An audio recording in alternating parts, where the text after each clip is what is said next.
मंगेशकरकर असे बोलले की हा जो फॉर्म्युला आहे, हा पॅटर्न आहे, हा पूर्ण राज्यभरही राबविला जाईल. होऊ शकतो ना साहेब. आज सिंधुदुर्गाच्या ही कणकवलीमध्ये जी शहर विकास आघाडी झाली आहे, त्याच अनुषंगाने जिल्ह्याचे पालकमंत्री नितेश राणे यांना पत्रकारांनी सावंतवाडीमध्ये प्रश्न विचारला होता आणि त्यावेळी तुमचं त्यांनी कौतुक केलं की राणे फॅमिली ज्या पक्षात असते ती 100% असते.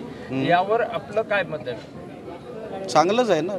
मी काय बोललो, जो निर्णय झाला तो जिल्ह्यातून झालेला नाही. ते जिल्ह्याचे पालकमंत्री आहेत.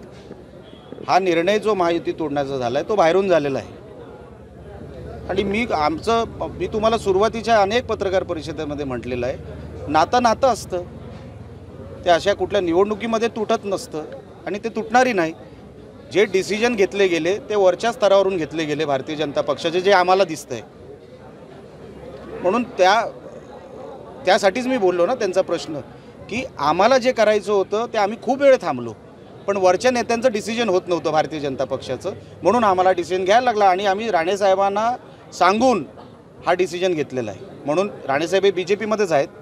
साहेब बोलले आता जास्त वेळ थांबू नका, तुम्ही तुमचा निर्णय घ्या.